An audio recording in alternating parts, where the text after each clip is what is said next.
What does reparations look like for you? It looks like cash payments for foundational Black Americans, the same thing that Native Americans get. Native Americans, they get cash payments, they get casinos, they get free medical care. Right. They get all types of perks and benefits from the federal government, and foundational Black Americans need to get the same thing. Yeah. When we say we want certain job positions, they say, sure, we'll give it to people of color. So now we got a bunch of white Hispanics in certain positions, and they're practicing anti-Black racism against us, especially in Los Angeles. Right. So we keep falling for this trick bag. So this is why now we're being very specific about tangible benefits for a very specific group of Black people, foundational Black Americans. Yeah, I want to touch on that.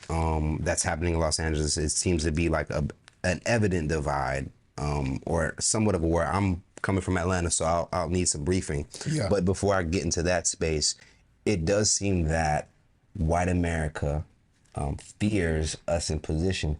And I think it was always this stipulation that we will do to them what they've done upon us. Where's your family from? My family is from South Georgia, the South. Descendants of slaves? Both of them? I haven't dived that deep. Okay. But my father's African. Oh, okay. What part of Africa is your family from? Nigeria. Okay, there we go. So you have to see if you even qualify for reparations. You might not be qualified for it, you see? Yeah. Because, the people qualified for reparations are the foundational Black Americans who descended from slaves. Because that's the thing that makes us unique as foundational Black Americans. They've always said what they weren't going to do, and we said, no, you're going to do it. They didn't want to release us from slavery. They never planned on releasing us from slavery, and they tried to give it to Abraham Lincoln as if he just found it in the goodness of his heart to release us. We have to understand during antebellum slavery, there were major slave rebellions and successful ones that they don't talk about. The Seminole Wars, that was really a slave rebellion. Many of those people were Black people fighting against the U.S. government and actually winning. And there were Black people living in certain swamp areas fighting and destroying plantations and running back into the swamp. So we were actively fighting against slavery. And those same people came out of the swamp and started fighting in the Civil War. Right. Many Black people were fighting in the Civil War. And that's why the Civil War was won by the Union, because of the Black people. We were helping to free ourselves. They didn't want to free us. Let's go to the 1960s. They didn't want to give us civil rights.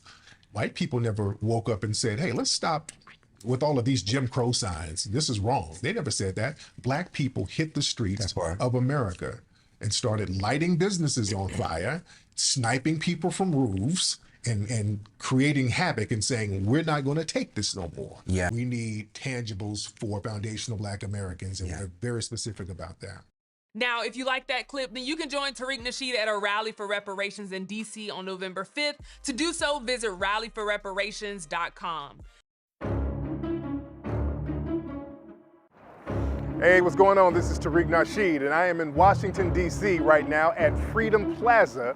This is the location where we're going to have the FBA Rally for Reparations on Saturday, November 5th, 2022. We got Dr. Boyce Watkins, Teslin Figueroa, Riza Islam, Professor James Small, Dr. Kaba, so many phenomenal people, and many, many more. This is the most important rally that we've had in modern American history, because this is the first time that we've gotten together as a group collectively to come to the powers that be and demand specific tangibles for foundational Black Americans. You don't want to miss this, ladies and gentlemen, so be here, Freedom Plaza, Washington, D.C., November 5th, 2022. For more information, go to rallyforreparations.com. That's rallyforreparations.com. Who knew I would make it this far? They hated, they never believed me. Yeah, I would never drop the ball. I know I make it look easy. Yeah, Mayweather with the defense. I don't care what a critic got to say. I got them picking up the pieces. Pick it up.